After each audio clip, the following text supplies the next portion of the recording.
Alright, this is a different film altogether, I know that. Man of Steel, which came out in 2013. I did do a review for it in 2013, but it got accidentally deleted along with my other videos, so I thought I'd do a redo of it. Now, the character of Superman has been rebooted so many times. More than Batman, I must say. Did I like Man of Steel? Yeah, kind of. Did I like it more than the 1978 Superman? Well, no, I didn't. No, I didn't like it more than that, no. I mean, I know 1978 Superman is considered outdated compared to this. I did like Henry Cavill's outfit. I love the special effects. I love what they did with Krypton in the beginning, first 20 minutes. I mean, when I watched that part of it, I feel like it's a totally different movie altogether. And I like the way they made Krypton look, you know, like a three-way between Lord of the Rings, The Matrix, and Avatar. All three of those elements from each film, and they just blended them all together perfectly. Now, what did I think of Henry Cavill as Superman? Well, he was kind of wooden in the role. He just seemed so stiff, like he didn't know any ways to play the character. He just kind of came across as too wooden. Now, there are two scenes he does give a good performance, but those are just two scenes and just for a couple of seconds. Other than that, the rest of the film, he's pretty wooden. I hope there'll be improvement in the sequels when we see Batman and Superman together in live action. Now, the Amy Adams as Lois Lane. I liked her, even though she does come across as too world-weary. I thought she was pretty good. I mean, tough and always knew how to take care of herself. She and Cavill do have chemistry, but it just felt kind of forced. Like you're just forcing them together, together, you know.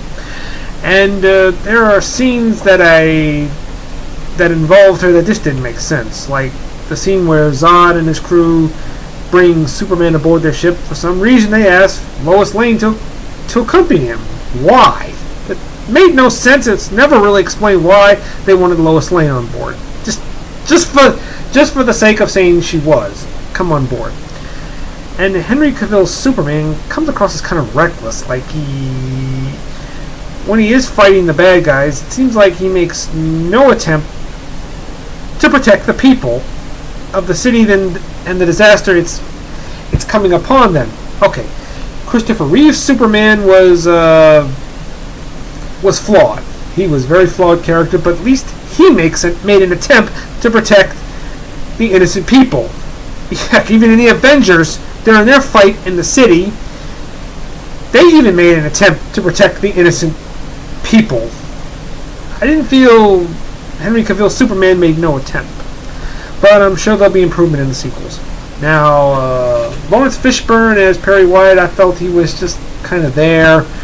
No other reason. It was like, it just didn't feel nothing compared to Jackie Cooper's old Perry White.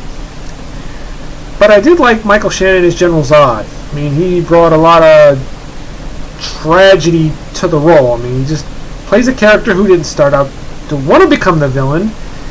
It just kind of happened that way. I think he brought more to the role than Terrence Stamp, who played General Zod in Superman 2, which I did like him. I think Terrence Stamp made a good General Zod, but Michael Shannon brought more to the role. And Kevin Costner as Jonathan Kent was alright. I mean, I like that speech he says about he has to keep that side of him to his son a secret after he pushes the bus out of the water until all the kids couldn't drown. He says, "What should I have done? Let them drown?" And he says, "Maybe," which a lot of people thought that was saying let the kids die. I think that's what that really means is he's not sure to say yes, that he should have saved the kids, or no, it was a bad idea, so he risk exposing himself. But I think that was a good pivotal scene. I mean, I think there was one. He says in one scene that you are here for a reason, and when people are ready, they'll know. And then in another scene, where a few years later, said he says he should become a farmer, where Clark wants to do something more with himself. Feel he was. I really don't get that character sudden change. I really don't. And there's a little bit of a spoiler in the neck breaking scene. I mean, they were just trying to show where Superman does kill Zod. They were just trying to show that there was no options left. I mean, there could have been more, but they were just trying to show. Zack Snyder's directing is good. Some people can compare him to Michael Bay. He's a guy who knows how to direct action and not much acting. Man of Steel was an entertaining film.